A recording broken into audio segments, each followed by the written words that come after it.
इसको मार दूंगा तो वैष्णवी को बहुत दुख होगा। इसकी लाश पर तो वैष्णवी फुट फुट के रोएगी और मेरा कार्य आसान हो जाएगा।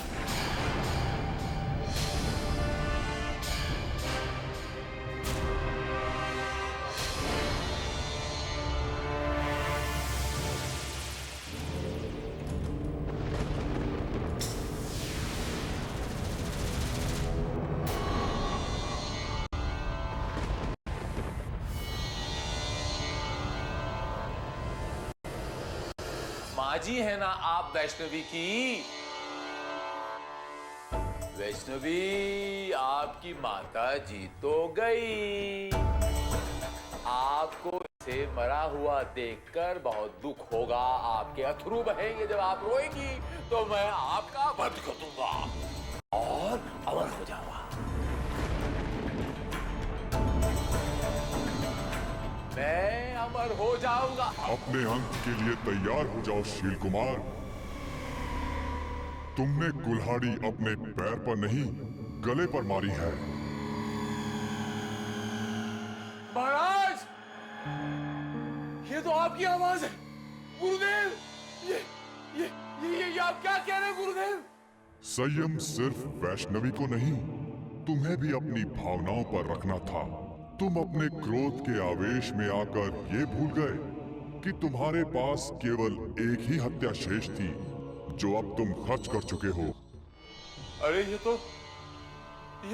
क्या कह रहे हैं आप? ये तो गजब हो गया।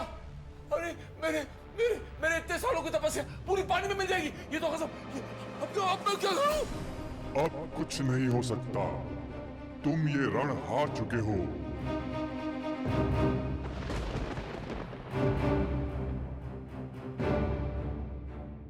अंबिका जी, आपके अंदर सांसें बाकी है ना? बाकी है ना? नहीं, आप ऐसे छोड़ के नहीं जा सकती। नहीं, ऐसे कैसे छोड़ के जा सकती? अरे कोई है? अरे सुनो जल्दी, ये देखो अंबिका जी नीचे गिर गई बेहोश होके। अभी खड़ी थी, अभी गिर गई। माँ जी, पता नहीं ये क्या हो गया। अरे कोई है? जल्दी आओ, जल्दी आओ। माँ जी, माँ जी क्या हुआ आपको? माँ जी आंखें खोलिए। पापा जी क्या हुआ माँ जी को? मुझे पता नहीं। अभी तो खड़ी थी, अभी ऐसे गिर गई। अरे मोक्ष डॉक्टर को फोन करो। इन्हें यहाँ से उठा के कमरे में ले चलते हैं। आओ मेरे बच्चे, उठा।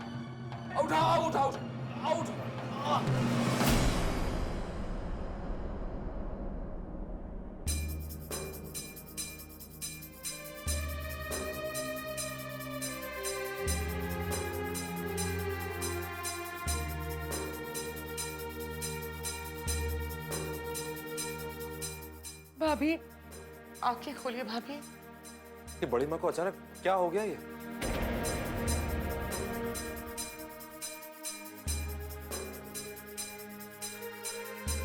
ये डॉक्टर क्यों नहीं आया अब तक?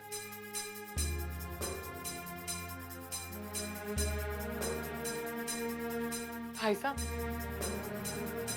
आप तो वहीं थे ना? क्या हुआ था भाभी को?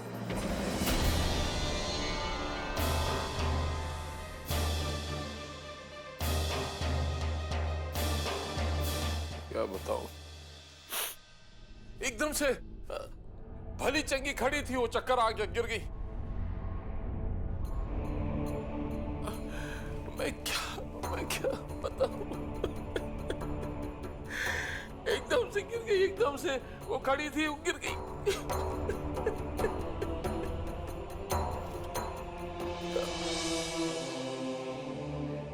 भाभी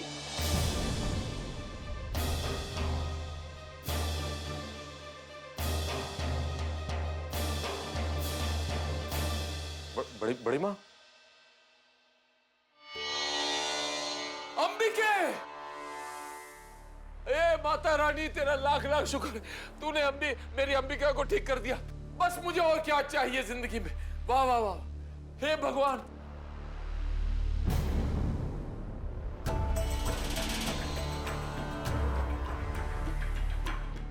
लगता है वैष्णवी की दुआएं फिर से काम आ गईं। ये मेरे ही हाथों मरकर रहेगी। अपनी मौत का सामान फिर से खुद ही तैयार कर दिया। जय माता दी। माँ जी, आपको क्या हो गया था अचानक?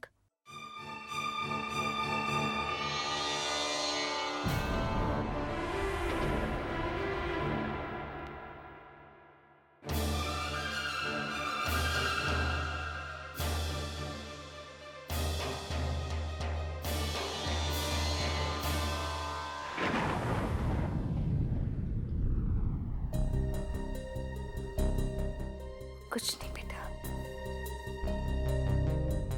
बस जरा सा चक्कर आ गया था और मैं बेहोश हो गई।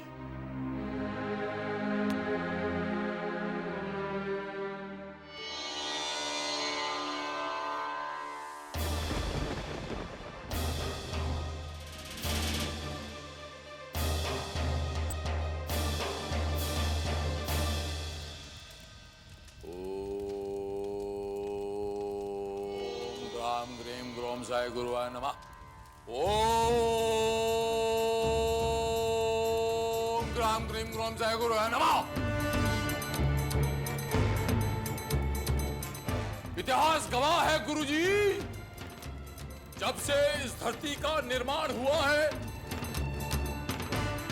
और जब से कुदरत ने ये 2 टांग वाला जानवर इस धरती पे भेजा है, उसका पेट तो भर जाता है लेकिन उसकी नीयत नहीं पड़ती। और जब तक वो अपनी इस धरती को, अपने घर को पूरी तरह से नष्ट नहीं कर देगा, वो चैन से नहीं बैठेगा। ये है प्रवृत्ति, ये है फितरत इस 2 टांग वाले जानवर की। ओम ग्राम ग्रीम ग्रोम साय गुरुवाय। मुझे और शक्तियां चाहिए, फिर मैं उसे रुलाऊंगा, फिर मैं उसका वध करूंगा, फिर मैं अमर हो जाऊंगा। आप कोई जवाब क्यों नहीं दे रहे गुरुजी? आपके कानों तक मेरी वाणी पहुंच नहीं रही? नहीं गुरुदेव, ऐसा नहीं चलेगा। मैं भी बहुत हटी हूं, हटी, आप अच्छी तरह जानते हो। अब जब तक आप जवाब नहीं देते, मैं आपका घोर तप करूंगा। मैं आपकी घोर तपस्या करूंगा।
शील, शील कुमार, शील, मैं तुम्हारे तप से प्रसन्न हुआ। तुम्हारे भीतर दानवों का हाथ है। ठीक है, मैं तुम्हें शक्ति अवश्य दूंगा, पर इस शक्ति का प्रयोग सही तरीके से करना।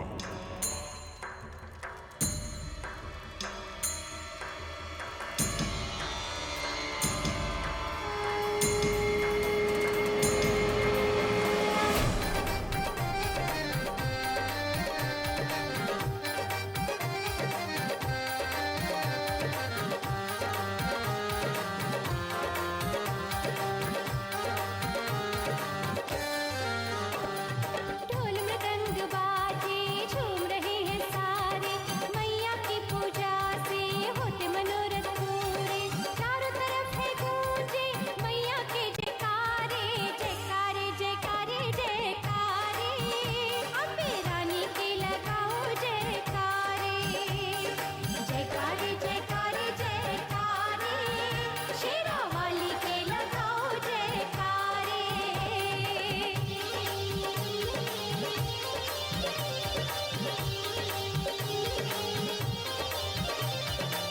महिमा गाकर देखो अब सब मैया को मनाए, चरणों में तेरे श्रद्धा से माँ हम सब शीश नवाए। लाल चूड़ा लाल चुनरिया मैया को भेंट चढ़ाए। आओ प्रेम से मैया जी की पावन ज्योत जगाए। जयकारे जयकारे जयकारे, शेरों वाली के लगाओ जयकारे, जयकारे जयकारे जयकारे। शेरों वाली के लगाओ जयकारे, शेरों वाली के लगाओ जयकारे। प्रेम से बोलो मिलके बोलो जय माता दी बोलो, जय माता दी बोलो सारी, जय माता दी बोलो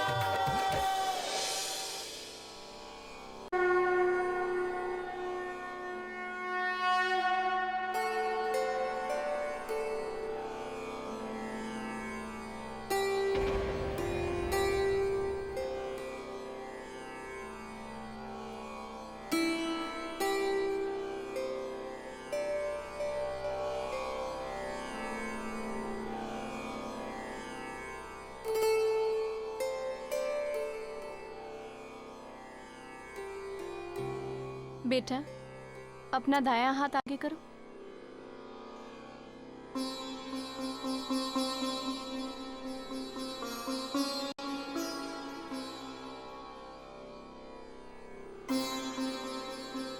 इसे मत खोलना, हाँ?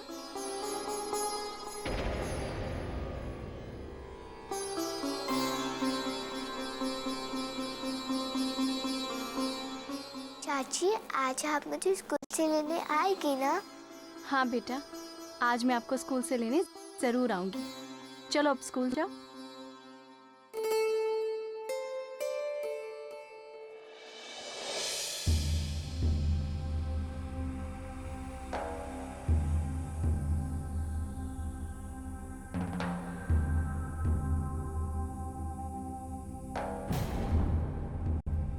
माँ जी, ये सब क्या है? कुछ नहीं बेटा।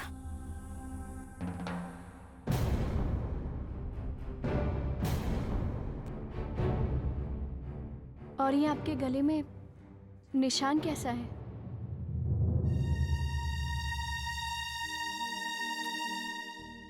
वो कुछ नहीं, ऐसे लग गया था।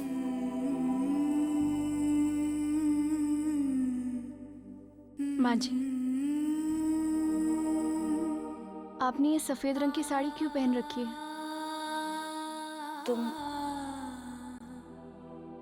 तुम्हें कुछ चाहिए था?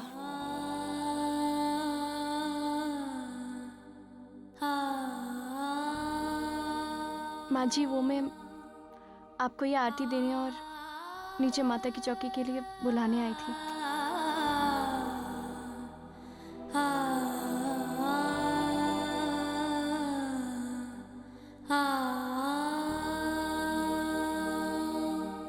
माँ जी, आप आ रही हैं ना?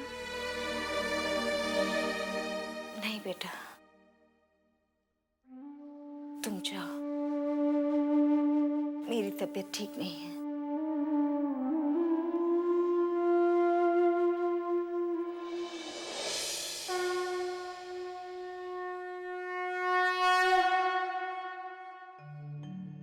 आज 24 सितंबर, अश्विनी माह, दिन गुरुवार, नवरात्रि का छठा दिन है।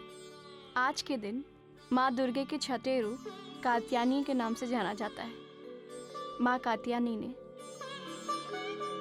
ऋषि कात्यायन के घर में जन्म लिया और ऋषि कात्यायन के नाम पर माँ का नाम कात्यायनी पड़ा। उनके स्तुति गान से मैं आज की पूजा शुरू करूंगी और शुभ निशुम की कथा की आगे का हिस्सा सुनाऊंगी।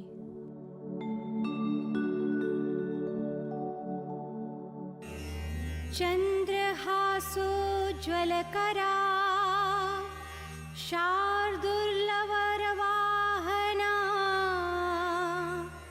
कात्यायनी शुभं दध्या देवी दानवघातिनी।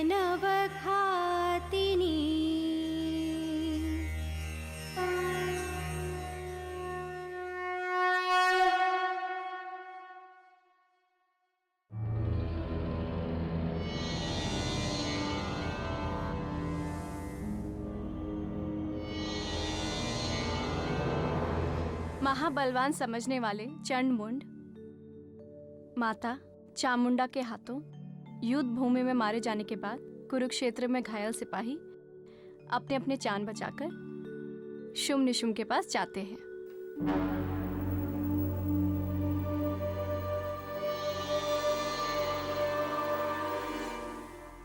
शुम, जो कि अपने महल में अपने भाई और अपने घायल सिपाही की हालत देखकर परेशान हो जाता है। हे दानवराज, देवताओं को भी त्रास कर देने वाले महाबली चंड और मुंड को उस कालिका ने बलि पशु की तरह मार डाला। देवताओं को भी त्रस्त कर देने वाले अधिकांश दानव सैनिक काल के ग्रास बन गए महाराज। युद्ध भूमि का विभत्स दृश्य शूरवीरों को भी भयभीत करने वाला है स्वामी। हे दैत्यासुर, हमारी आपसे प्रार्थना है कि आप भूलोक छोड़कर पाताललोक चले जाइए। इसी में हम सबकी भलाई है।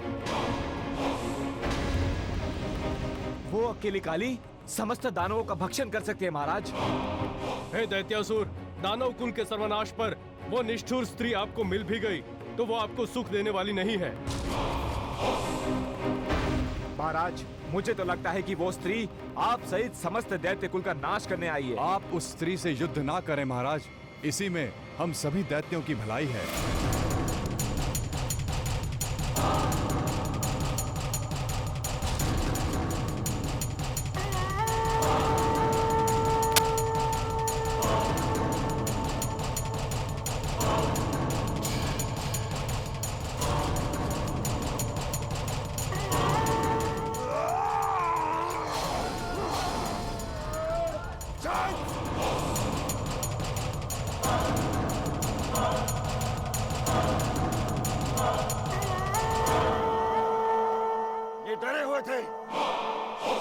इसीलिए उल्टी सीधी बात कर रहे थे। यदि तुम लोग अपने प्राण बचाकर भाग जाना चाहते हो तो जा सकते हो। युद्ध हमारा धर्म है। यदि भाग्य में पराजय लिखा होगा तो भी हम युद्ध से विमुख नहीं हो सकते। दैत्यवीर मृत्यु से नहीं डरते। युद्ध में संहार होगा या विजय मिलेगी, इसकी हमें चिंता नहीं है। किंतु सुदंड स्त्री के साथ युद्ध चलता रहेगा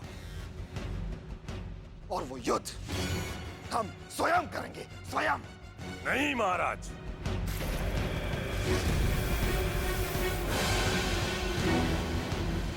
अभी रक्त भी जीवित है। मेरे रहते आप युद्ध भूमि में नहीं जाएंगे। मैं उस स्त्री को मारकर सदा के लिए दानवों को संकट से मुक्त कर दूंगा।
अरे मूर्ख, क्या तुम्हें मेरी प्रतिज्ञा का ज्ञान नहीं है? जा अपने महाराज से कह दे मुझे युद्ध में परास्त करे और अपनी पत्नी बना ले। तू व्यर्थ ही यहां मरने के लिए चला आया मूर्ख। अपने प्राण बचाना है तो यहां से भाग जा, या फिर युद्ध के लिए तत्पर हो जा धूर्त।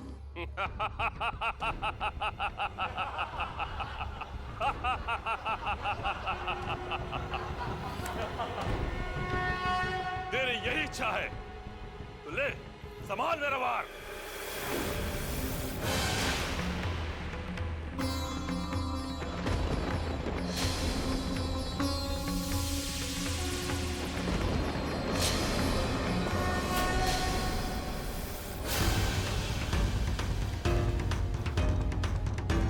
ये ले और ये प्रहार संभाल।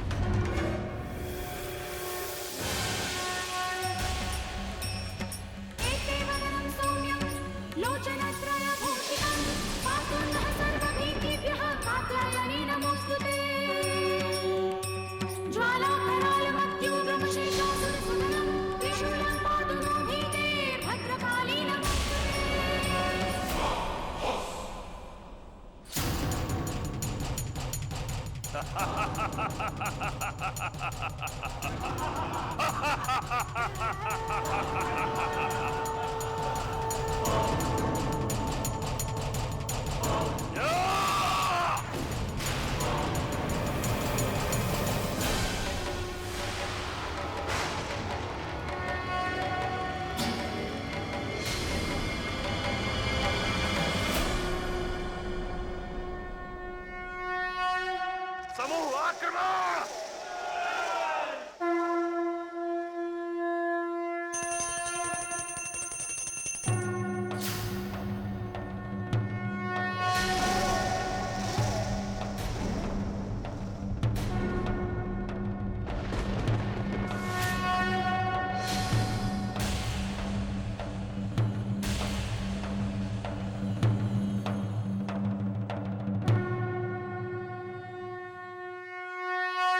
देवी जगदम्बा की जय, काली माता की जय।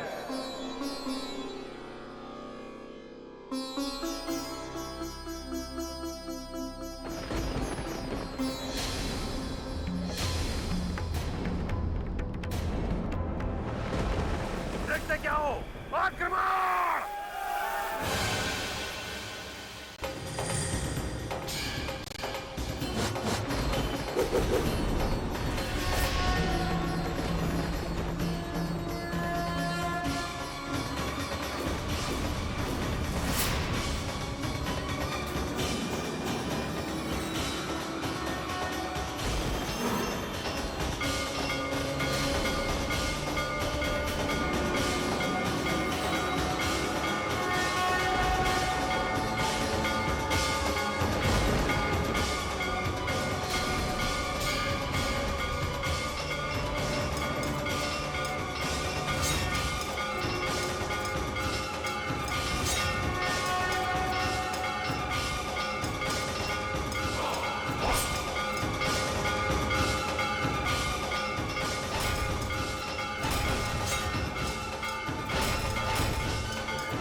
अधिपति यमराज की जय। यमपुरी के अधिपति यमराज की जय।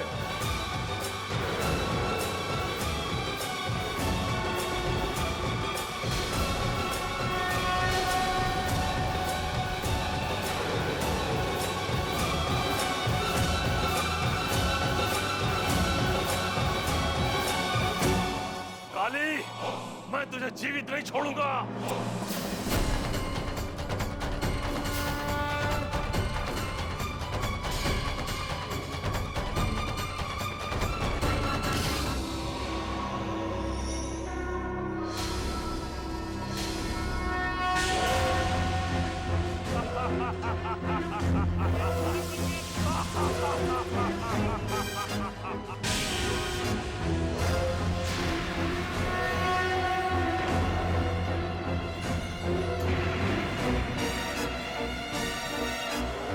देख काली देख, एक नहीं अनेक रक्त बीज है।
हे देवी, यही उचित समय है।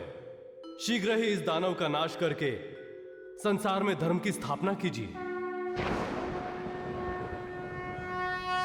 काली, तुम अपना मुंह फैलाकर रक्त बीज के बहने वाले रक्त को पीती जाओ। इसमें विलंब मत करना, ध्यान रहे रक्त बीज के रक्त की एक बूंद धरती पर ना पड़े। इससे दूसरे दानव उत्पन्न नहीं होंगे। और देखना, जब मैं रक्त बीजों को मारूं, तब उनकी देह का भक्षण करना।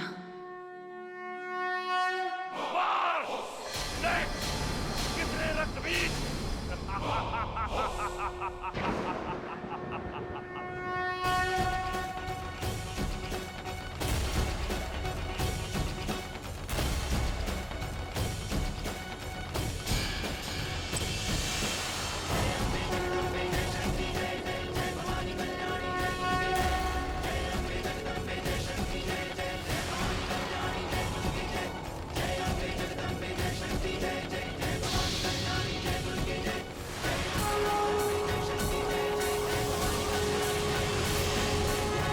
माता कौशिकी की जय। माता कौशिकी की जय।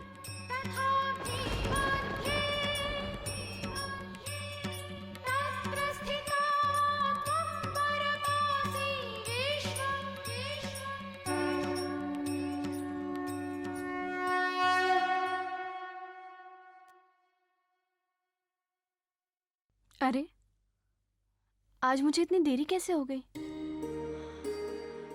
गौरी मेरा इंतजार कर रही होगी। हे भगवान, मैं भी ना अच्छा वंश, मैं गौरी को लेने जा रही हूँ। मुझे बहुत देर हो गई। देर हो गई? मुझे नहीं लगता है कि लेट हुआ है वैष्णवी। नहीं वंश, मुझे 10 मिनट की देरी हो चुकी है और वैसे भी आज स्कूल के बाद मुझे उसको शॉपिंग के लिए लेके जाना है। लेकिन हाँ, मैं आरती से पहले वापस आ जाऊंगी।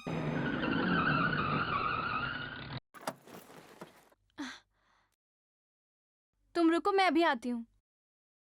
मोहतरमा, मोहतरमा, मोहतरमा, जरा जरा ये बताने की जहमत करेंगी आप, ये पता किधर को जाता है? सुबह से ढूंढ ढूंढ के मेरे नाक में दम हो गया है। मैं आपको ये पता तो बता दूंगी, मगर आप जाएंगे कैसे? मैं पहुंच जाऊंगा।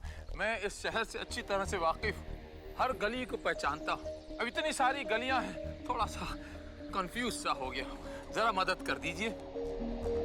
लेकिन बाबा, मैं आपको छोड़ देती, मगर मुझे बहुत देरी हो रही है। आप तकल्लुफ ना करें।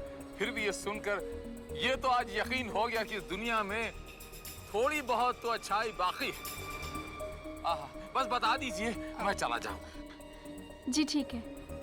हाँ, वहाँ से ना वो जोड़े हैं ना।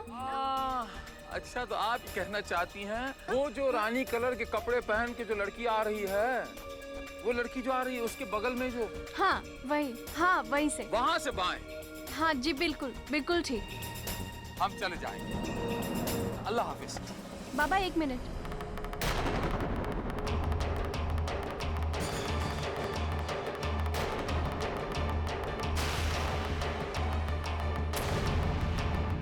आपको तो दिखता नहीं है ना, तो फिर आपको कैसे पता कि वहां से वो जोड़ा रानी कलर? काला चश्मा पहनने का ये मतलब तो नहीं कि इंसान अंधा है। छल के लिए भी तो किया जा सकता है। मतलब ये मोहतरमा कि आप जरा मेरी आंखों में झांक के देखिए।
गौरी,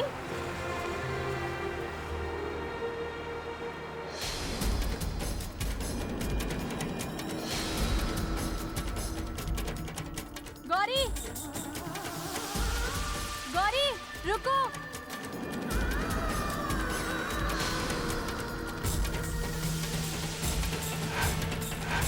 गौरी!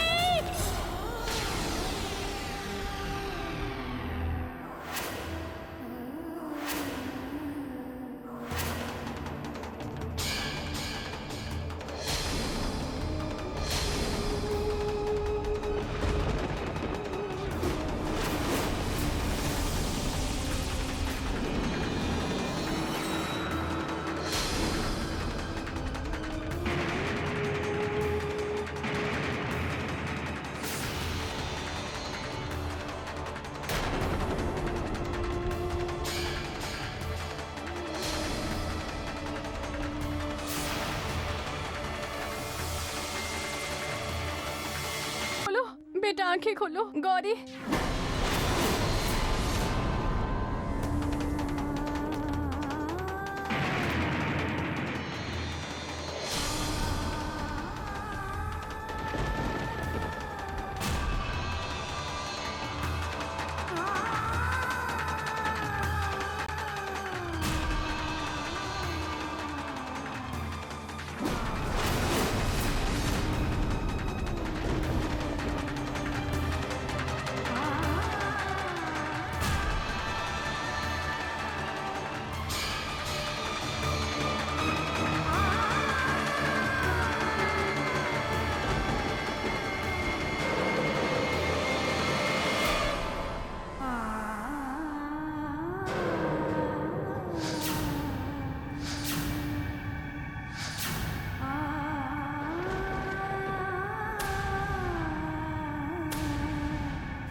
ये मुझे क्या हो रहा है?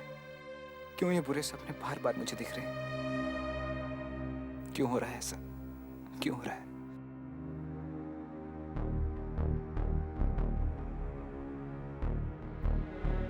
वैष्णवी, वैष्णवी, वो अभी तक आई क्यों नहीं?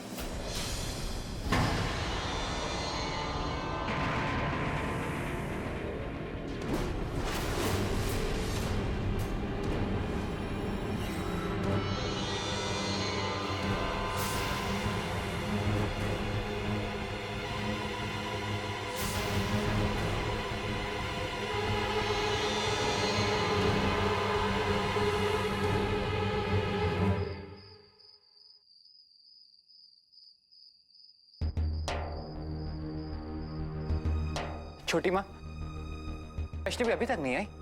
नहीं बेटा।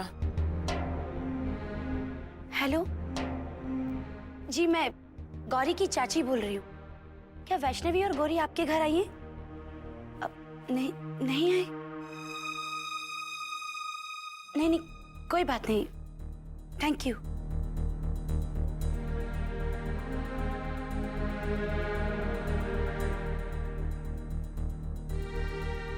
मोक्ष, कुछ पता चला?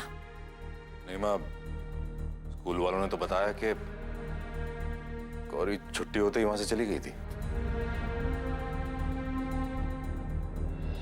क्या हुआ, आप लोगों ने शाम की आरती शुरू नहीं की अभी तक? मधुरा बच्चे, शाम की आरती शुरू करो मेरे बच्चे। डैड, वैष्णवी को आने तो दीजिए। मेरे बच्चे, वैष्णवी तो आने से रही। अरे तेरी उम्र निकल जाएगी उसका इंतजार करते करते।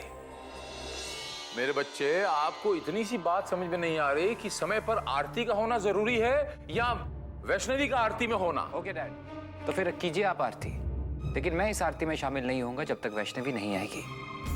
मैं भी वैष्णवी के बिना इस आरती में शामिल होना सही नहीं समझता। मैं भी वैष्णवी के बिना आरती शुरू नहीं कर सकती। बच्चों के बिना मेरा भी दिल नहीं कर रहा इस आरती में शामिल होने का। ये काम कीजिए भाई साहब, आप अकेले ही आरती कर लीजिए।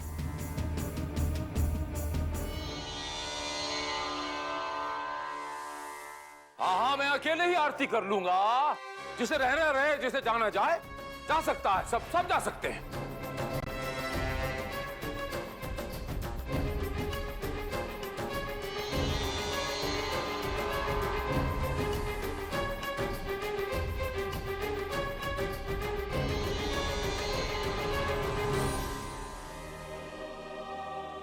मॉम, देखिए ना डैड को क्या हो गया है। वैष्णवी और गौरी अभी तक घर वापस नहीं आए और डैड शाम की आरती करने जा रहे हैं। बेटा, तुम अपने पापा के बारे में बाद में सोचना, पहले वैष्णवी और गौरी के बारे में सोचो। पता नहीं कहाँ रह गए वो दोनों। किसी मुसीबत में ना फंस गए वो।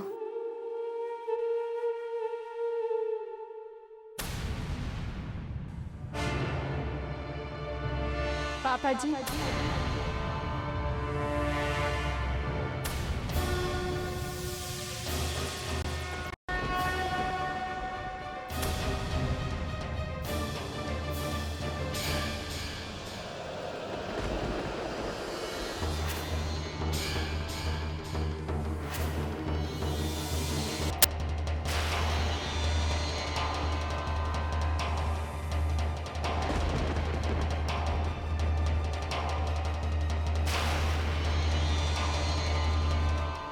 क्या हुआ पापा जी?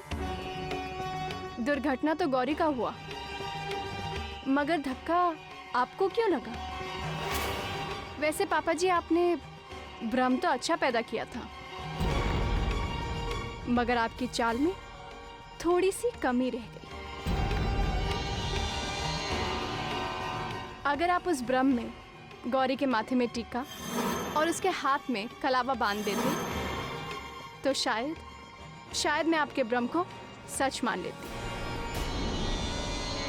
मगर अफसोस ऐसा हुआ नहीं।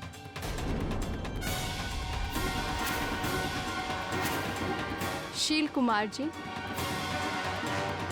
आपकी एक छोटी सी गलती आपको महंगी पड़ गई। जब उस अंधे ने, नहीं, मेरा मतलब है कि जब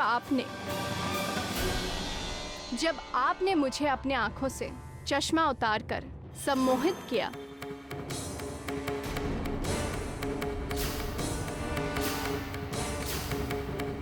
मेरा सर घूमने लगा और मैं आपके सम्मोहित में आ चुकी थी और मेरे सामने गौरी की दुर्घटना हो गई।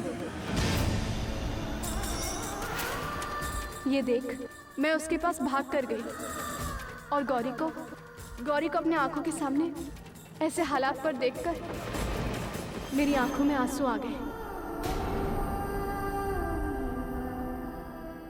मेरी जगह अगर वहां कोई भी होता तो वो रो पड़ता। अपनों को खोने का दुख क्या होता है ये आपकी समझ से परे है। मैं ये सब बातें आपसे क्यों कर रही हूँ? क्योंकि इन सब बातों को समझने के लिए एक इंसान के पास दिल होना बहुत जरूरी होता है, जो कि आपके पास है ही नहीं।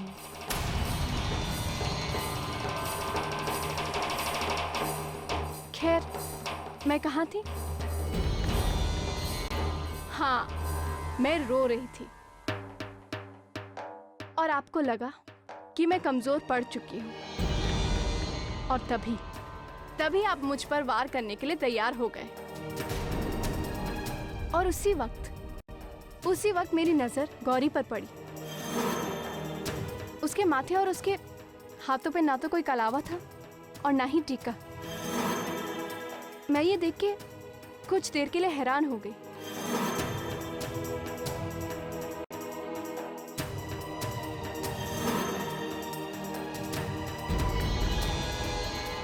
तभी मैंने सामने स्कूल के गेट से गौरी को आते हुए देखा।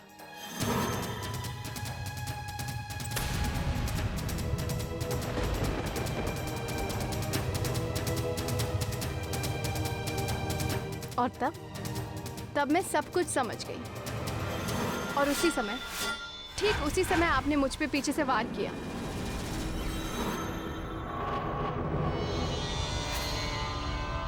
मतलब पीठ पर वार किया।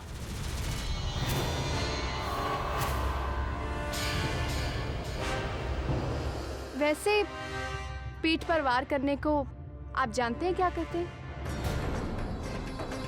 आपकी जानकारी के लिए मैं आपको बता दूं कि मैंने जमीन पर गिरने का सिर्फ नाटक किया था, क्योंकि उस वक्त मेरे ऊपर 2 बच्चों की जिम्मेदारियां थी। इसलिए मैंने आपको कुछ पलों के लिए झूठी जीत की खुशी दे दी, ताकि आप उस वक्त और भी कोई उल्टी सीधी हरकतें ना करें।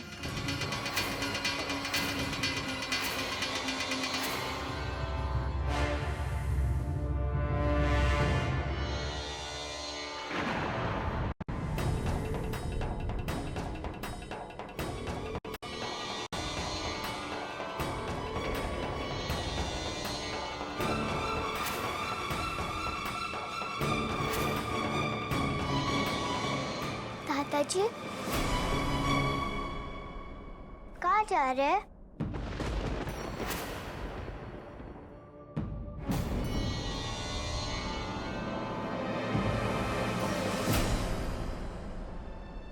वैष्णवी कहाँ रह गई थी तुम? कितना परेशान हो गए थे? अरे कम से कम एक फोन तो कर दिया होता। चाचू चाची को मत डांटिए, वो देर मेरी वजह से हुई। ये सारी बातें बाद में होती रहेंगी। वैष्णवी बेटा, आरती का समय हो गया है, आरती शुरू करो। जी छोटी माँ।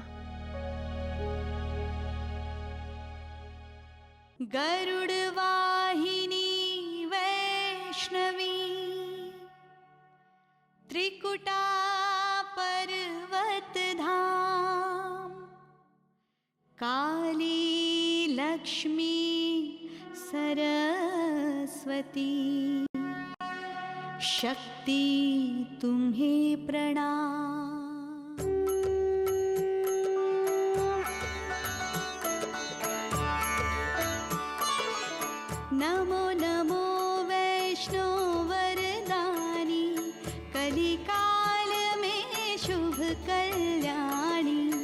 मणि पर्वत पर ज्योति तुम्हारी, पिंडी रूप में हो अवतारी।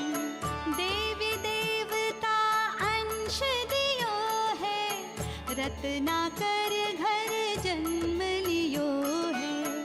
करी तपस्या राम को पाऊं, त्रेता की शक्ति कहलाऊं। कहाँ राम मणि पर्वत जाओ, कलियुग की देवी कहलाओ। विष्णु रूप से कल की बनकर, लूंगा शक्ति रूप बदल कर।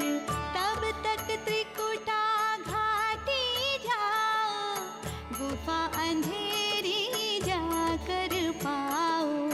काली लक्ष्मी सरस्वती माँ, करेंगी शोषण पार्वती माँ। ब्रह्मा विष्णु शंकर द्वारे, हनुमत भैरो प्रहरी प्यारी। वध भी किया, लेकिन क्या हुआ? वही ढाक के 3 पार, वही धनुष, वही बाण, कुछ नहीं हुआ। कुछ नहीं कर रहे आप, कुछ नहीं कर रहे। समझ में नहीं आता कि मैं अमर कैसे होऊंगा। शील कुमार अमर रहे। अमरत्व का स्वप्न एक साधारण मनुष्य की नियति नहीं है, और नियति अनुसार तुम्हारी मृत्यु का समय आने वाला है।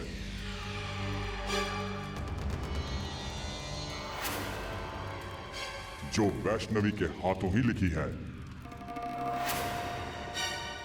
अगर ये बात सत्य है गुरुदेव, तो आपको मुझे इसका तोड़, इसकी काट भी बतानी पड़ेगी। और मैं जानता हूं कि आपके पास इसकी काट है। तुम्हारी जो आकांक्षा है वो नियति को परिवर्तित कर ही संभव है। तुम्हें असंभव को संभव करना है। परंतु जिस मूर्खता से तुम इस कार्य को कर रहे हो, मुझे तुम्हारी मृत्यु स्पष्ट होती दिख रही है। ये क्या कर रहे हैं आप गुरुदेव? महाराज, महाराज, अधिराज गुरुदेव,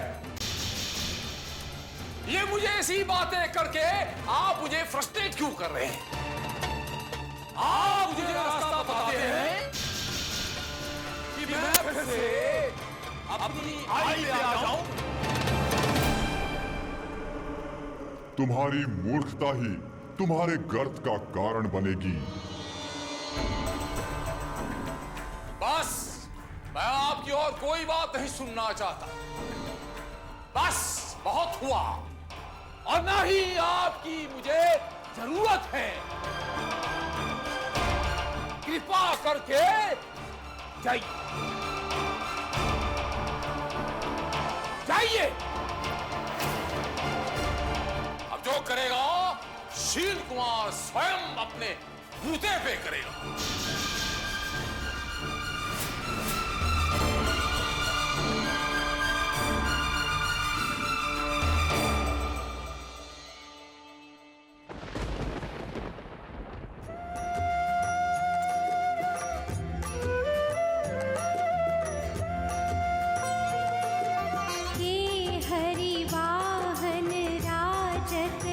खड़ग खपर धारी,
माता की चौकी में आए हुए मैं सभी भक्तों का स्वागत करती हूँ। आज 25 सितंबर अश्विनी माह शुक्ल पक्ष दिन शुक्रवार नवरात्रि का 7वां दिन है, जो कि माँ दुर्गे के 7वें रूप माता काल रात्रि के नाम से जाना जाता है। माँ का रंग रात की तरह काला था, इसलिए उनका नाम रात्रि पड़ा। उनके स्तुति गान से मैं आज की पूजा शुरू करती हूँ और उसके बाद शुम्भ निशुम्भ की कथा का शेष हिस्सा सुनाऊंगी। कराल रूपा कालाब्ज समानाकृति विग्रहा कालरात्रि शुद्ध ददात् देवी चण्डाः हट्टहासिनी।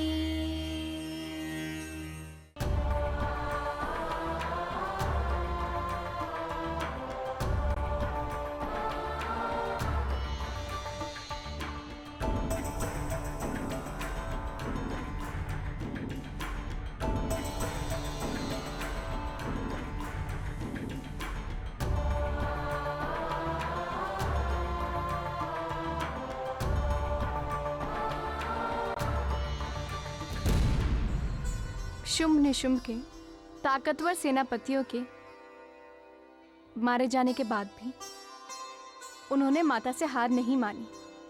वो कहते हैं ना, विनाश काल विपरीत बुद्धि। शुम्भ निशुम्भ की वही हालत हो गई थी और वो स्वयं युद्ध की तैयारी करने लगे और स्वयं अपने मौत के नजदीक जाने लगे। नगर के बाहर हमने एक अत्यंत रूपवती स्त्री को देखा है। उस अलौकिक सुंदरी को आपकी पटरानी बना दिया जाए तो आपका सौंदर्य निखर उठेगा महाराज।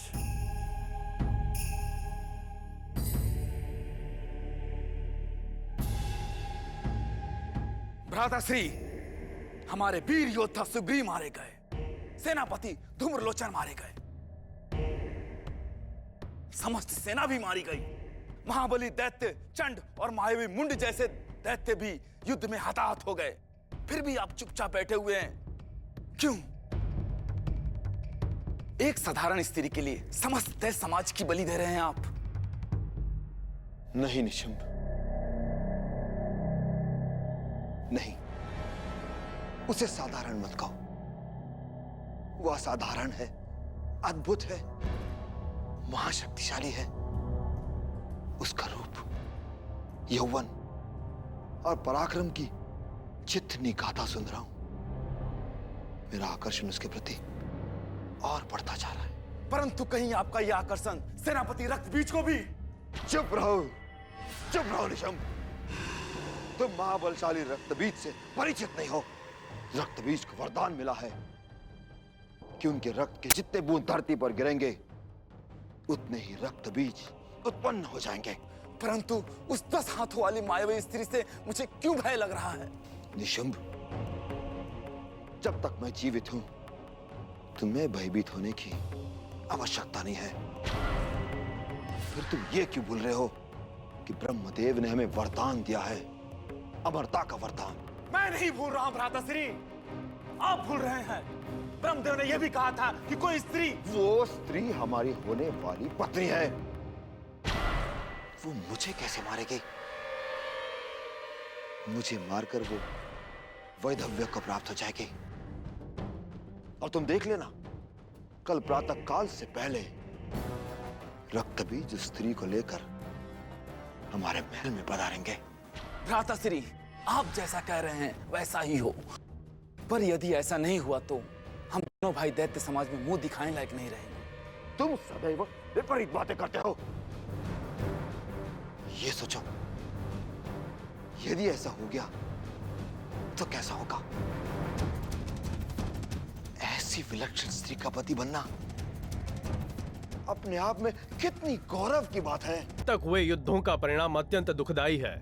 वे दोनों स्त्रियां सामान्य स्त्रियां नहीं हैं। आप कुछ समय के लिए शांत हो जाएं। अभी समय प्रतिकूल लगता है। आप अपनी शक्ति को संगठित कीजिए और अनुकूल समय आने पर उन दुष्टाओं को दंड दें। जो मृत्यु से डरते हैं या युद्ध से घबराते हैं, वो सब उस स्त्री के दास बन जाए या फिर भागकर पाताल लोक चले जाए। धूम्रलोचन, चंडमुंड, रक्तबीज और अन्य दानववीर इस युद्ध में मारे गए हैं। उन सब को मरवाकर मैं अपने प्राण बचाने के लिए युद्ध भूमि से भाग जाऊं या फिर शांत बैठूं, ये संभव नहीं है। हार हो या जीत, मरण हो या विजय, युद्ध से मुंह मोड़ना हमारे कुल की परंपरा के लिए कलंक है। इससे तो हमारी पूर्वजों की कीर्ति समाप्त हो जाएगी। युद्ध, केवल युद्ध, इसके अतिरिक्त अन्य कोई मार्ग शेष नहीं है। असुरराज शुंभ की जय, महाबली निशुंभ की जय, असुरराज शुंभ की जय, महाबली निशुंभ की जय।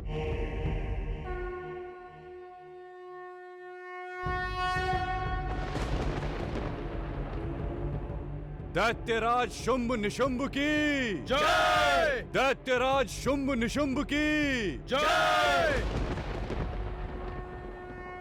कौशिकी, देखो ये दोनों मूर्ख दैत्य मरने के लिए यहाँ चले आए हैं। रक्तबीज जैसे योद्धा के मारे जाने के पश्चात भी इनका बुद्धि भ्रम दूर नहीं हुआ। यही तो मेरी माया है। आशा की डोर से बंधे हुए ये दैत्य स्वयं मृत्यु के मुख में चले आए हैं। दैत्यराज शुंभ निशुंभ की जय, दैत्यराज शुंभ निशुंभ की जय। अपना जीवन चाहते हो तो अपने अस्त्र शस्त्र डालकर पाताल लोक में चले जाओ और कहीं छुप जाओ। मैं तुम्हें अभय दान देती हूँ। मूर्खो, युद्ध क्षेत्र में तुम्हारा मरना निश्चित है। सुंदर, अति सुंदर। जैसे तेरे रूप सुंदर हैं, वैसे तेरे बोल भी बहुत सुंदर हैं। कुछ अधिक बोलती हो तुम, परंतु मुझे सुंदर नहीं लग रहा है।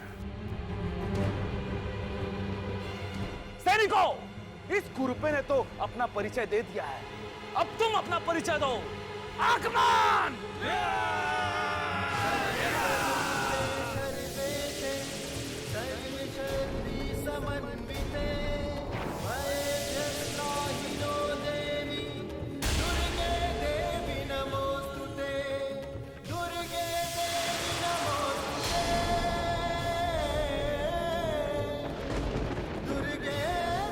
देवी कौशिकी,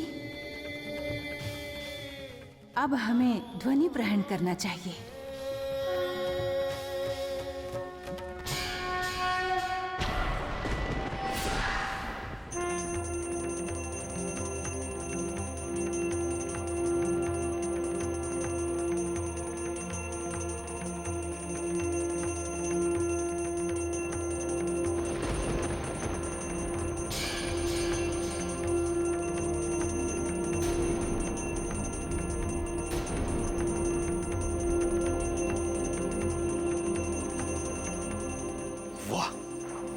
क्या सुंदर रूप है इसका।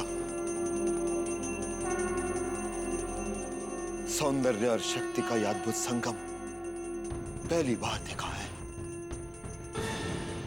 शंखनाद करते हुए कितनी सुंदर लग रही है। इसकी शक्ति ने कितने बलवान दानवों को मार डाला है। साम, दाम, दंड और भेद किसी भी रीति से ये वश में आने वाली नहीं है, परंतु मैं इसको वश में करके रहूंगा।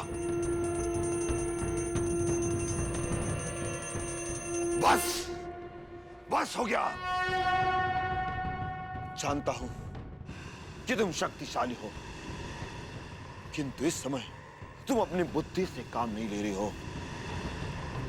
समझो, स्त्रियों के लिए युद्ध धर्म उपयुक्त नहीं है। ये काली तो अपने रूप के अनुसार दूषित बुद्धि रखती है, किंतु इसका परामर्श तुम्हारे लिए अमंगलकारी रहेगा। स्त्रियां तो अपने हाव भाव से, अपने कार्य निष्ठा से बड़े बड़े उनको परास्त कर सकती है।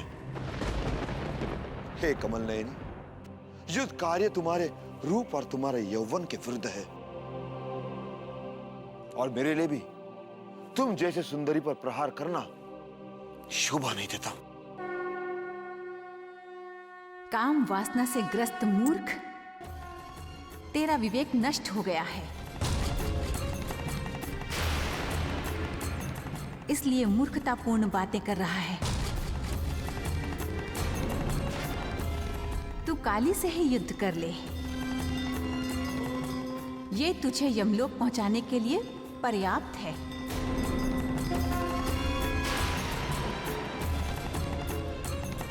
मैं तो केवल दर्शक ही बनी रहूंगी।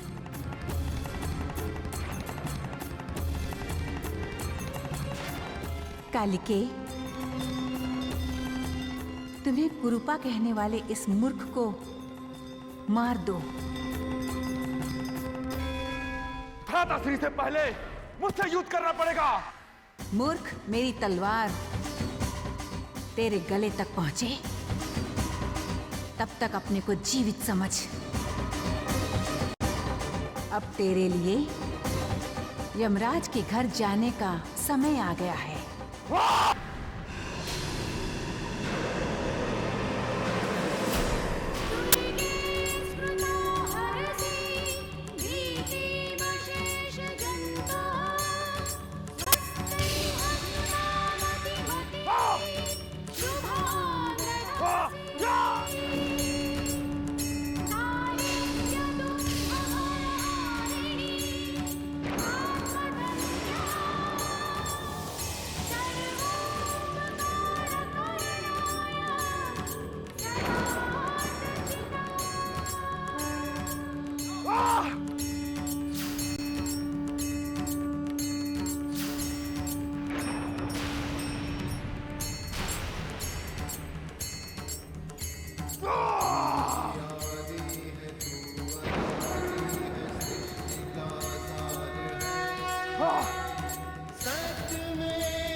अच्छा हुआ आप यहाँ से प्राण बचाकर भाग निकले। निशुम्भ जैसे दानव की मृत्यु हम सब के लिए अशुभ संकेत है। लगता है ये हमारे लिए प्रतिकूल संकेत है। हमारे प्राण बचाकर भागना ही हमारे लिए श्रेष्ठकर है। ठहरो, युद्ध भूमि से भागना मत। मैं अभी जीवित हूँ। इस समय पलायन करना मरने से भी बुरा है। अपनी पुण्य कीर्ति में कलंक नहीं लगा सकता मैं। काली, तूने मेरे भ्राता का वध किया है, मैं तुझे जीवित नहीं छोड़ूंगा।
माँ जी,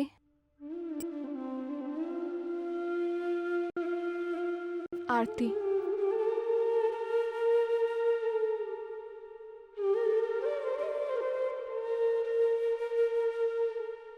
माँ जी, आपके गले में ये निशान यूं ही नहीं पड़ सकते। आप जरूर मुझसे कुछ छुपा रही हैं।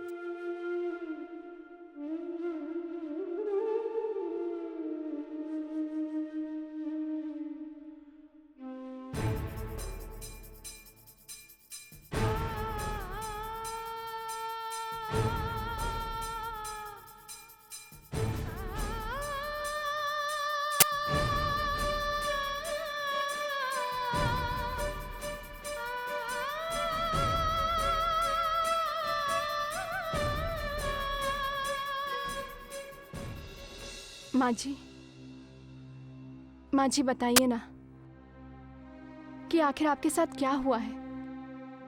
आपने अपनी हालत ऐसे क्यों बना के रखी है। माँ जी, आप अपनी बेटी को नहीं बताएंगी। माँ जी, आपने कल भी मेरी बात का जवाब नहीं दिया, मुझे यूं ही टाल दिया था।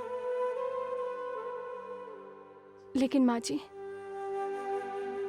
आज आपको बताना होगा। आपको बताना होगा कि आखिर आपके साथ क्या हुआ है।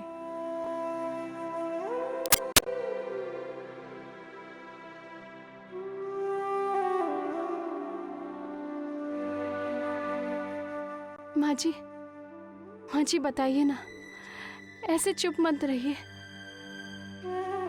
बताइए ना माँ जी।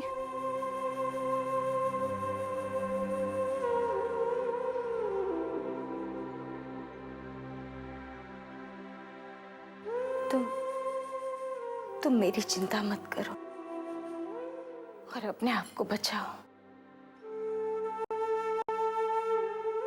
मैंने अपनी हालत ऐसे कर रखी है क्योंकि एक विधवा ऐसे ही रहती है। मेरा पति तो मर चुका है।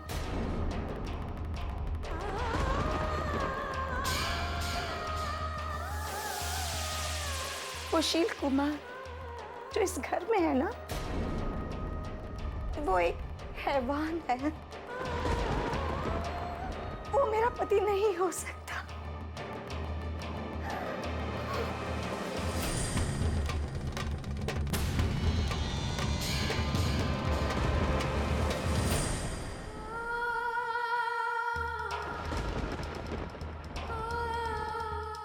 वैष्णवी, तेरी दुआओं ने मुझे बचाया है, लेकिन बेटा तू अपने आप को बचाना। हाँ बेटा, अपने आप को बचा ले।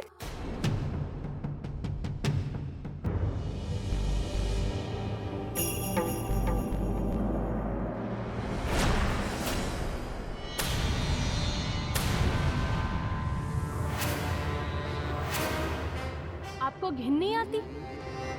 कैसे किस्म के इंसान हैं आप?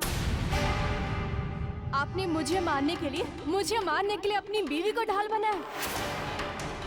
यहाँ लड़ाई आपकी और मेरी है, तो मुझ पर वार कीजिए, मुझ पर। खड़ी हूँ मैं आपके सामने। उठाइए शस्त्र और कीजिए मुझ पर वार। मैं हमेशा ये सोचती थी कि मैं आपको मारकर न जाने कितने रिश्तों को मारने जा रही हूँ, लेकिन मैं गलत थी। पर अब मेरे हाथ बिल्कुल भी नहीं कांपेंगे आपको मारने से।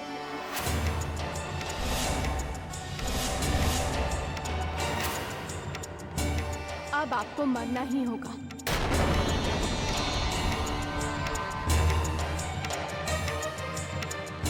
क्योंकि आप इन रिश्तों के लायक ही नहीं हैं।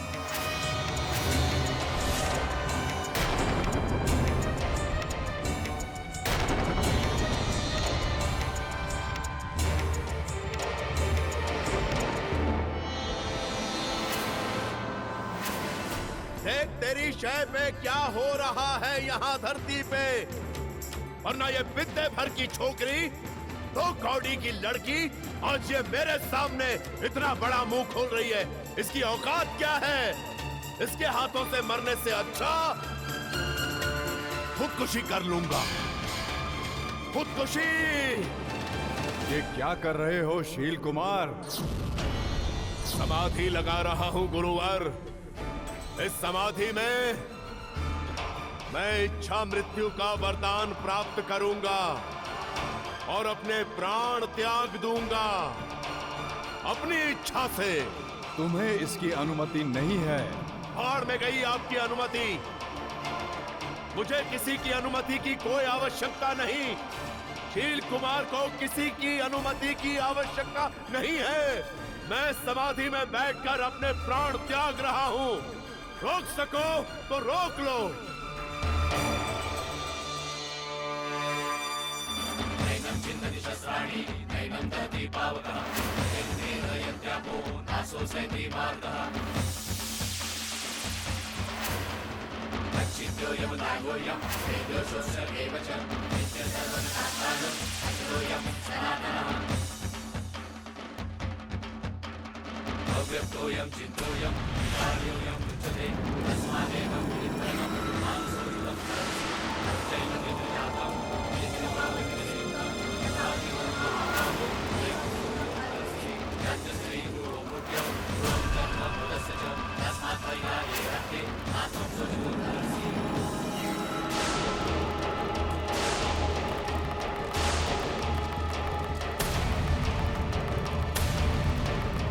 बचाओ, बचाओ।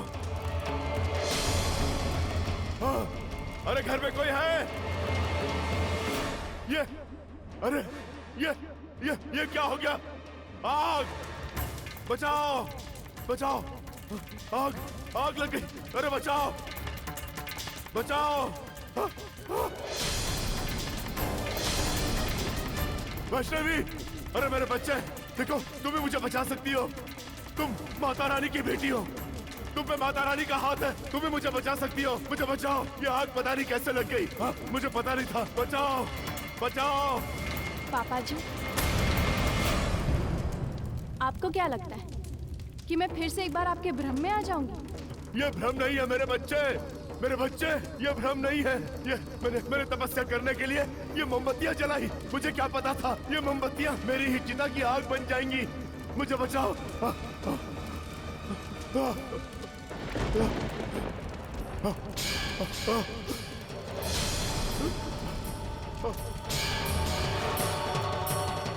अब तुम खड़े खड़े मुंह क्या देख रही हो? बचाओ ना, मुझे बुलाओ ना किसी को घर में से।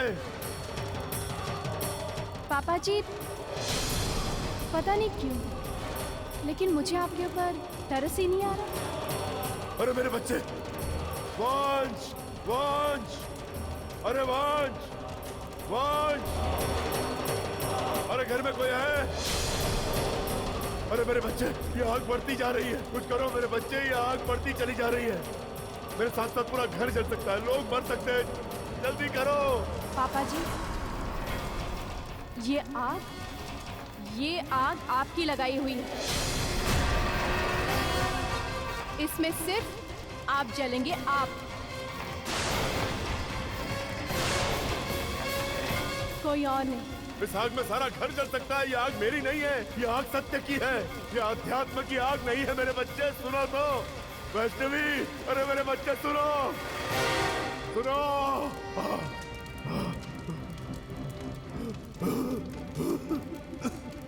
वैष्णवी, मुझे माफ कर दो। बस बहुत देर हो चुकी है। अब तेरी माफी के कोई मायने नहीं है।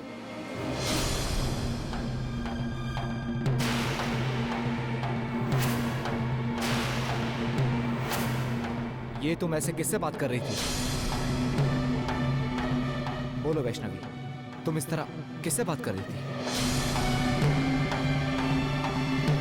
जवाब दो वैष्णवी। बचाओ, अरे कोई है? मुझे बचाओ। अरे ये तो गाय की आवाज है। घर में कोई है? मुझे बचाओ।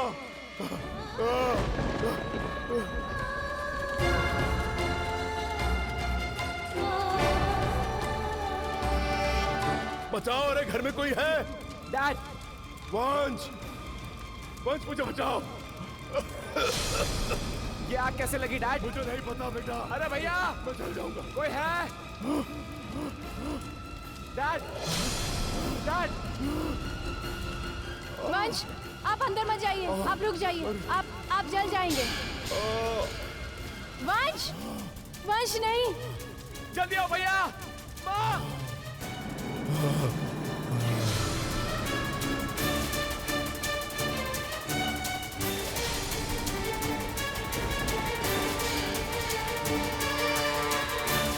बड़े पापा! पापा! पापा! बड़े पापा! पापा! पापा!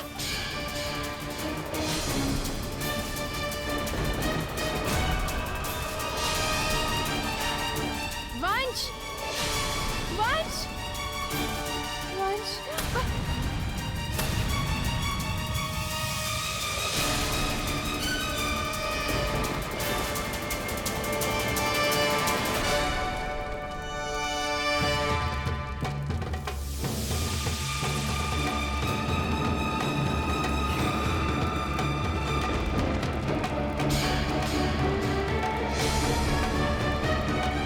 भाई साहब! बड़े पापा! पापा जी! ठीक तो है ना? वैष्णवी तुम चलो। मैं डॉक्टर को बुला के लाती हूँ।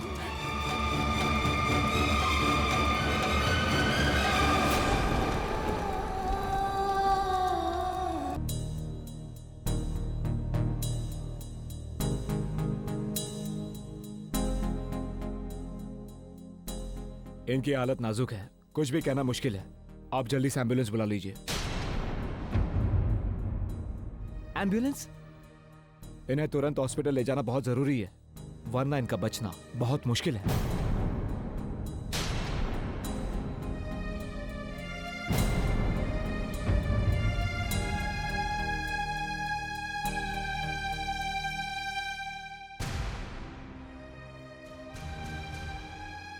डैड, आपको कुछ नहीं होगा। आप बिल्कुल फिक्र मत कीजिए डैड, आपको कुछ नहीं होने दूंगा डैड।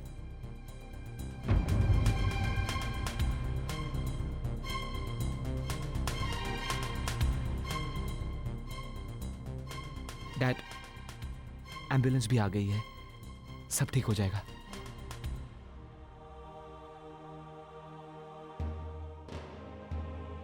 अब मुझे कहीं नहीं जाना मेरे बच्चे। मेरा अंत आ चुका है।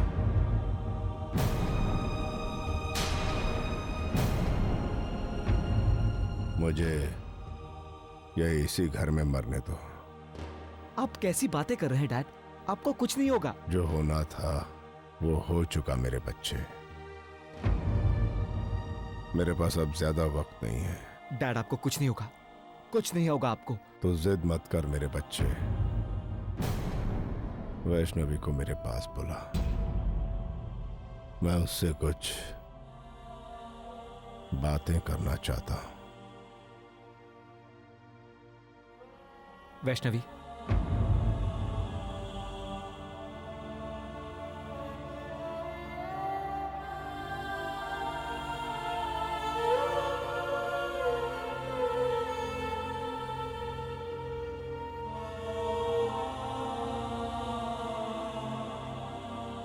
क्या गलती हो गई मुझसे मेरे बच्चे? शायद मुझे समझ नहीं आया। अगर मैं कहीं गलत था मेरे बच्चे तो मुझे माफ कर दे।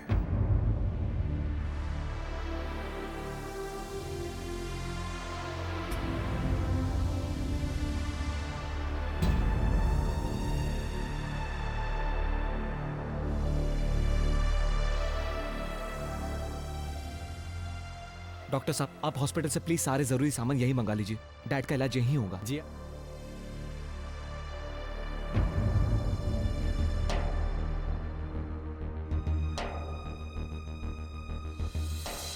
देखिए, इनकी पल्स रेट गिरती जा रही है। अगर आज रात इनकी तबीयत में कोई सुधार ना हुआ तो कुछ भी कह पाना बहुत मुश्किल होगा।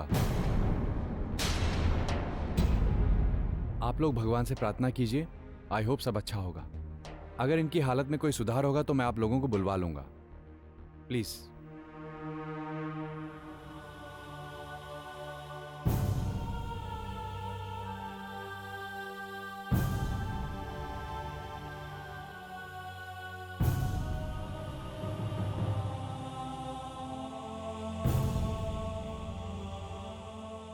मैं जानता हूं वैष्णवी कि तुम जानना नहीं चाहती हो कि डैड की तबीयत कैसी है, लेकिन मैं जानना चाहता हूं कि आग कैसे लगी।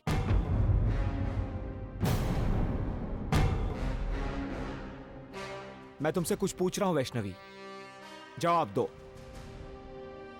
देखो वैष्णवी, अगर डैड को कुछ हो गया ना। कुछ नहीं होगा, आपके पापा को कुछ नहीं होगा।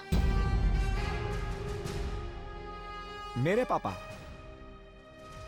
ओह, तो तुम्हारे कुछ नहीं है वो?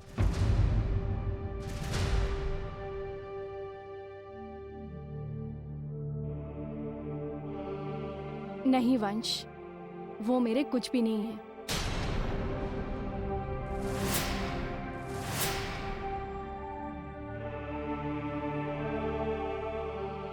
तुम्हें हुआ क्या है वैष्णवी? तुम इस तरह बात क्यों कर रही हो? मुझे कुछ नहीं हुआ है। जो भी कुछ हुआ है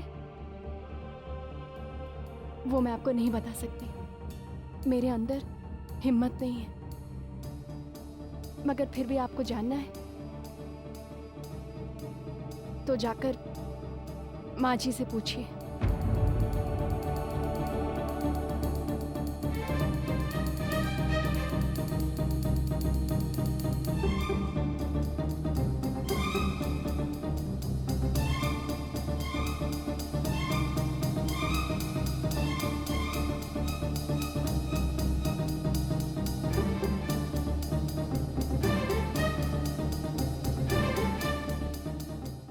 पति अपनी पत्नी के सामने मर रहा है और वो उसकी सलामती की दुआ नहीं मांग रही। जिस दिन आपने मुझे मारने की कोशिश की ना, उसी दिन से मैंने अपने आप को विधवा मान लिया। मैं विधवा होने की सारी रस्में पूरी कर चुकी हूँ शील जी। बस आपका मर जाना बाकी है। आपको तो उस आग में जलकर मर जाना चाहिए था। चले जाइए शील जी, उसी आग में चले जाइए।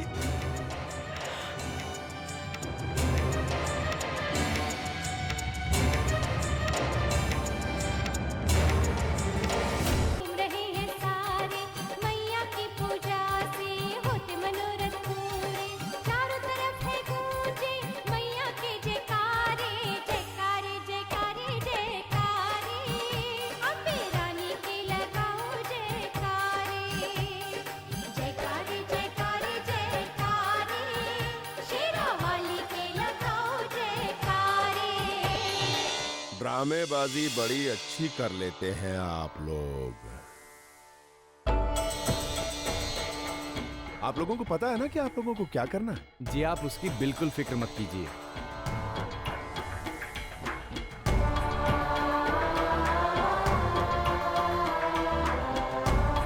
Thank you. घर वालों को आपको ये बताना है कि मेरी कंडीशन स्टेबल है। Alright sir. और वो जो पाउडर,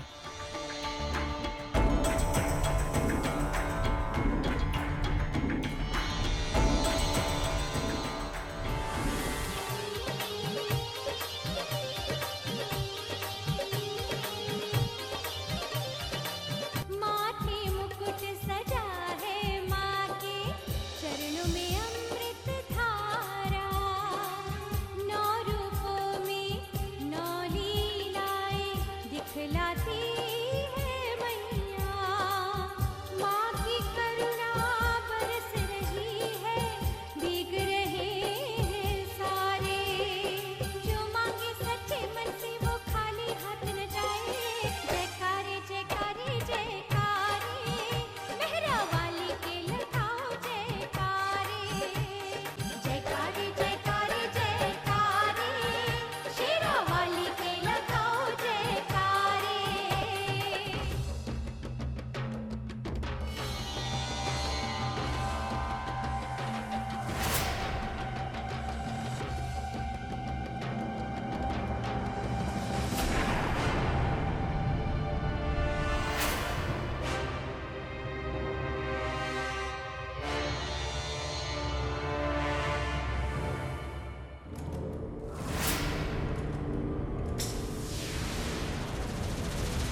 वंश, बेटा यहाँ क्या कर रहा है? जा वैष्णव के पास जाओ और कन्याओं को खिलाओ।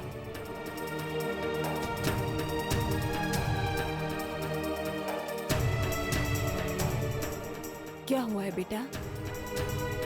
ऐसे क्यों देख रहा है? जाओ जाओ ना, वैष्णवी इंतजार कर रही है, जाओ। माँ आप ठीक तो है ना? मुझे क्या हुआ है? माँ यही तो मैं जानना चाहता हूँ कि आपको क्या हुआ है। माँ ये भी जानना चाहता हूँ कि कल वैष्णवी ने डैड को क्यों नहीं बचाया। माँ कल जब आप डैड से बात कर रही थी तो मैंने सारी बातें सुनी थी। माँ मैं जानना चाहता हूँ कि आखिर इस घर में क्या हो रहा है।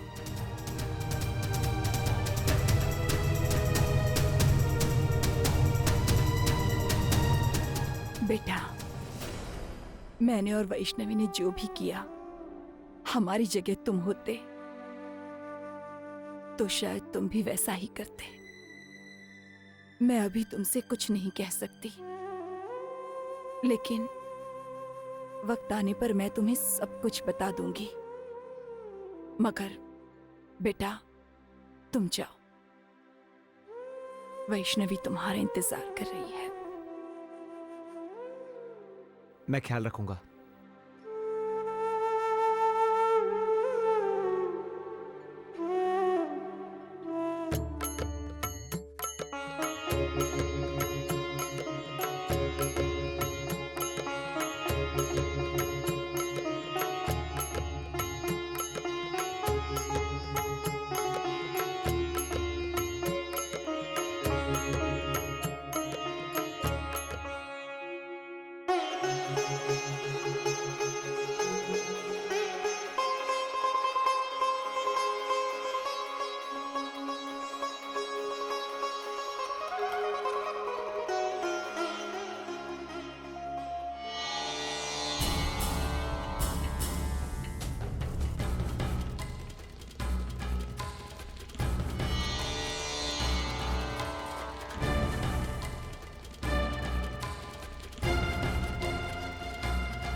मैंने अपना काम कर दिया, अब आप लोग तैयार हो जाइए। इस घर में आपको बहुत सारे पेशेंट्स मिलने वाले हैं बहुत जल्द। उसके लिए आपको खास तैयारियां करनी पड़ेंगी। जय माता दी। माता की चौकी में आए हुए सारे भक्तों को और खासकर नन्ही कन्याओं का मैं स्वागत करती हूँ। आज 26 सितंबर अश्विनी माह शुक्ल पक्ष दिन शनिवार नवरात्रों का 8वां दिन है, जो कि माँ दुर्गे के 8वें रूप माँ गौरी के नाम से जाना जाता है। माँ का रंग चांद की तरह सफेद था। कहा जाता है जब माँ धरती के धूल से मैली हो गई तब शिव जी ने उन्हें गंगा में स्नान कराया और माँ का रंग और गोरा और चमकदार हो गया, इसलिए उनका नाम महागौरी पड़ा।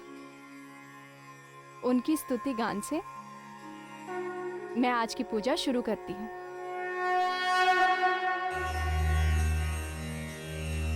श्वेते वृषे समारूढ़ा श्वेतांबरधरा शुचि महागौरी शुभं दध्यान महादेव प्रमोददा। ने अमोघ वरदान प्राप्त करने के लिए ब्रह्मा जी की आराधना की। दोनों ने कठोर तपस्या करते हुए बरसों बिता दिए। ओम ब्रह्माय नमः। ओम ब्रह्माय नमः। ओम ब्रह्माय नमः। ओम ब्रह्माय नमः। ओम ब्रह्माय नमः। ओम ब्रह्मणाय नमः। तपस्वी असुरों, अपनी आंखें खोलो। मैं ब्रह्मा तुम्हारे इस तप से अत्यंत प्रसन्न हूं। हे तपस्वियों, तुम्हारा ये तप आराधना सफल हुआ। अब तुम अपना मनचाहा वरदान मांगकर अपनी मनोकामना को पूर्ण करो। आप हमें ऐसा वरदान दे कि सृष्टि में मृत्यु से कदापि हमारा सामना न हो। हम सदैव के लिए अजर अमर हो जाएं। इस सृष्टि में कोई भी प्राणी हमारा सामना न कर सके। हे तपस्वियों, इस संसार में जिसका जन्म हुआ है उसकी मृत्यु भी निश्चित है। जीवन मरण का ये चक्र स्वयं सृष्टि ही निर्धारित करती है। हे ब्रह्मदेव, यदि ऐसा है तो हमारी मृत्यु का कारण भी आप ही निर्धारित कीजिए। हम उस कारण को अपने जीवन में आने ही नहीं देंगे।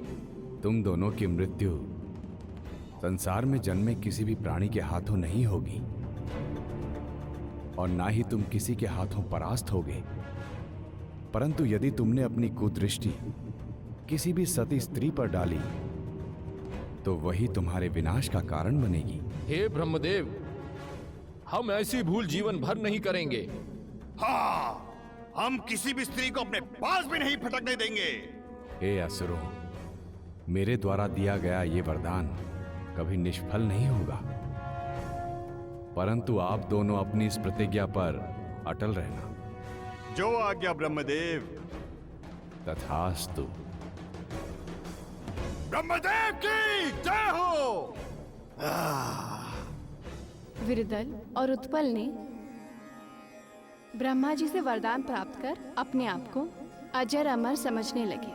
असुरी शक्तियों में तो दोनों ही प्रबल थे, फिर कोई भी उनका सामना ना कर सके ऐसा वरदान भी उन्होंने पा लिया। किसी के भी मन में मृत्यु का भय दूर हो जाए, संसार में कोई भी प्राणी उसका सामना ना कर सके, साथ ही असुरी स्वभाव हो तो मतदान हो जाना स्वाभाविक है। वृदल और उत्पल ने त्रिलोकी में विजय अभियान छेड़ दिया। देवगण सब लोग परेशान थे। प्रजा हाहाकार कर रही थी। जिधर भी वो निकलते कोई भी उनका सामना नहीं कर सकता।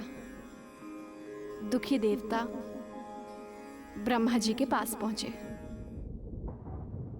त्राहिमाम, त्राहिमाम। देवताओं, आप समस्त देवगण इतना व्याकुल क्यों हैं? कृपया मुझे अपनी व्याकुलता का कारण बताइए। हे ब्रह्मदेव, आपने विदल और उत्पल को वरदान देकर समस्त त्रिलोक में भयंकर समस्या खड़ी कर दी है। चारों ओर प्रजा हाहाकार कर रही है प्रभु। तीनों लोकों में उन राक्षसों के उत्पात इतने अधिक बढ़ गए हैं कि सारे धर्म, कर्म, यज्ञ, अनुष्ठान आदि बंद हो गए हैं प्रभु। इससे उन देवताओं का यज्ञ भाग बंद हो गया है, जिससे हमारी शक्तियां दिनों दिन क्षीण होती जा रही हैं। हे पितामह, आपने उन राक्षसों को वरदान दिए, इसलिए आप ही कोई उपाय बताएं, अन्यथा संपूर्ण सृष्टि की व्यवस्थाएं गड़बड़ा जाएंगी प्रभु। इंद्रदेव, हर अति अपना अंत स्वयं ही कर लेती है। विदल और उत्पल का अंत समय निकट ही है। आप समस्त देवगण जगत माता पार्वती की आराधना करें, वही आपके समस्त कष्टों का निवारण करेंगी। प्रणाम पितामह। तुम्हारा कल्याण हो।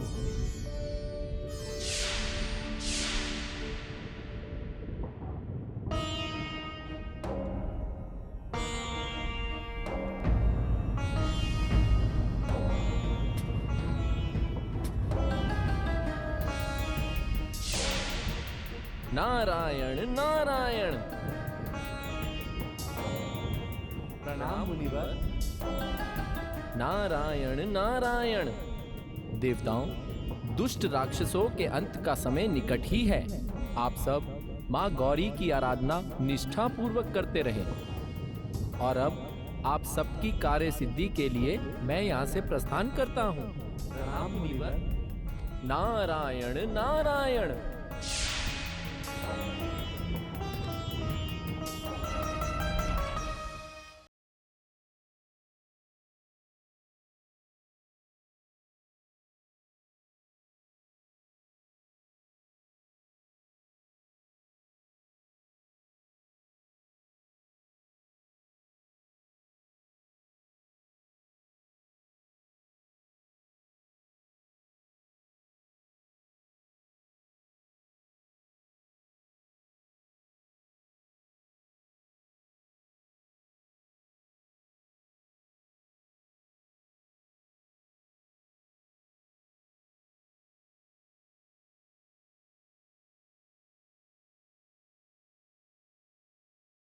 नारायण नारायण। नारद तो त्रिलोकों के समाचारों की सूचना रखते हैं। मेरे काम में देवताओं अथवा असुरों के लिए कोई वर्गीकरण नहीं है। कुछ बातें आप तक पहुंचानी थी, सो चला आया। नारायण नारायण। आप हमसे सीधे सीधे कहिए कि क्या हमारे लिए कोई समाचार है? आप लोगों ने सर्वत्र अपने विजय की धाक जमा ली है, परंतु एक सुरम्य स्थान तो अभी भी आपकी पहुंच से दूर ही है। नारायण नारायण। ये कौन सा सुरम्य स्थान है देव ऋषि? तीनों लोकों से न्यारा, सुंदर उपवनों से भरा हुआ, जहां की समृद्धि के सामने स्वर्ग लोक भी फीका जान पड़ता है। उस कैलाश तक तो आप अभी तक पहुंचे ही नहीं। भ्राता विदाल, नारद सत्य कह रहे हैं। वैसे भी उस औघड़नाथ शिव का कैलाश में क्या काम? शिव तो कहीं भी रह लेंगे, हमें कैलाश की ओर प्रस्थान करना चाहिए। उचित कह रहे हैं भ्राताश्री। नारायण नारायण। असुरवीरों, अब हम प्रस्थान करते हैं। नारायण नारायण।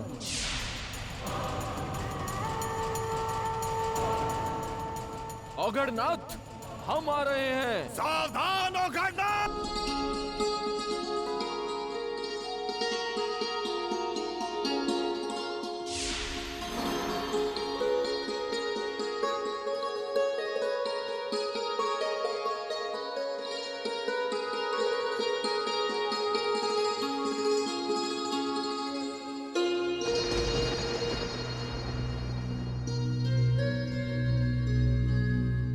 भाई उत्पल, इस सुंदर स्त्री को तो हमारे महलों में होना चाहिए था। वैसे भी शिव के लिए इतनी सुंदर स्त्री का जीवन तो निरर्थक ही है। अच्छा होगा, हम इसका अपहरण करके अपने साथ ले चलते हैं। इसका भी जीवन संवर जाएगा। हाँ, वैसे भी ये शिव हमारा कुछ नहीं बिगाड़ सकता, क्योंकि हमें तो ब्रह्मदेव का वरदान प्राप्त है। इस सृष्टि में कोई भी हमारा सामना नहीं कर सकता। तुम सही कह रहे हो भाई उत्पल। भाई उत्पल, हम इस रूप में तो उस स्त्री तक पहुंच ही नहीं सकते। हाँ, हमें शीघ्र ही स्थानीय लोगों का रूप धारण कर लेना पड़ेगा। यही उचित रहेगा।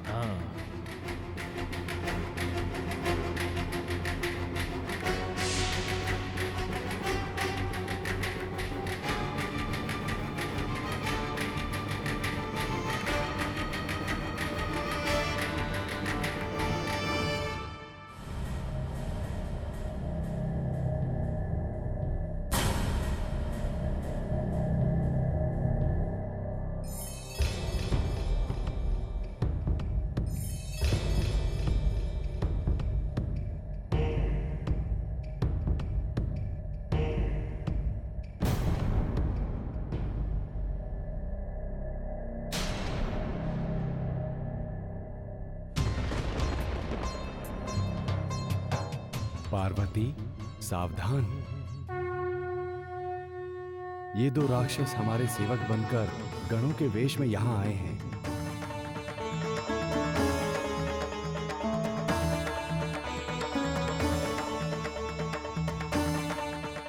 आप चिंता न करें स्वामी, अभी मैं कुछ समय इन्हें दौड़ाऊंगी, फिर इन्हें यमलोक का मार्ग दिखा दूंगी।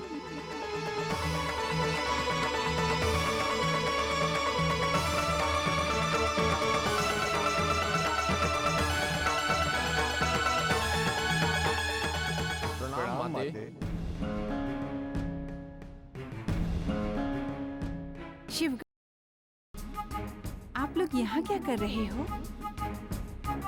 आइए हमारे साथ क्रीड़ा कर लीजिए।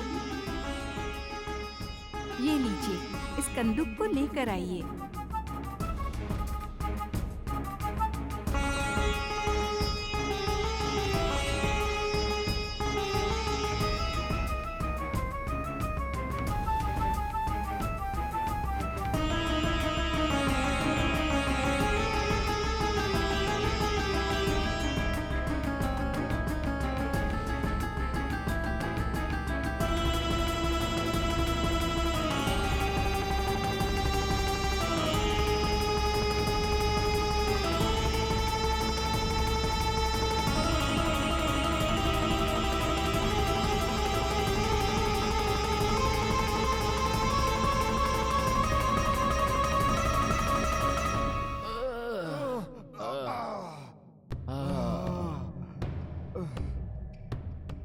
बहुत दौड़ा लिया इस स्त्री ने हमें।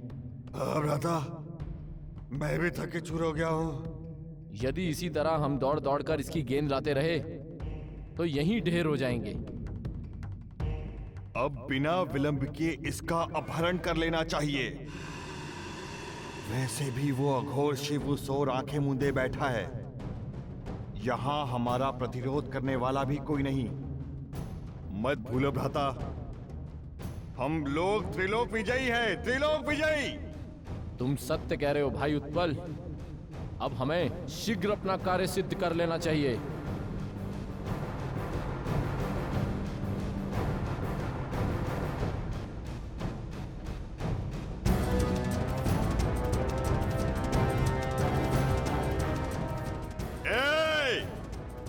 बहुत हो चुका। ये पकड़ो अपना कंदूक। अब हमें तुम्हारे साथ कोई क्रीड़ा नहीं करनी है, समझो तुम? जी,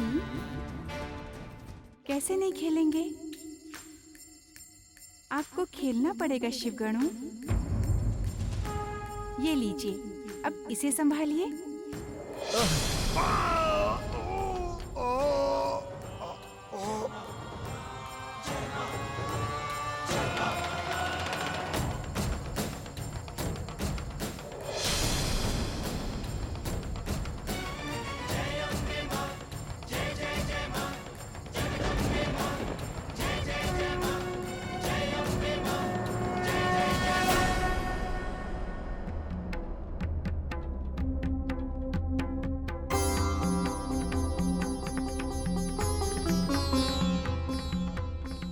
स्वामी, आपने सावधान ना किया होता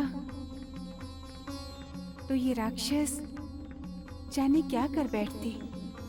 देवी पार्वती, इन दोनों की मृत्यु तुम्हारे हाथों लिखी हुई है, सो ये अपनी मृत्यु को ढूंढते हुए यहां आ पहुंचे।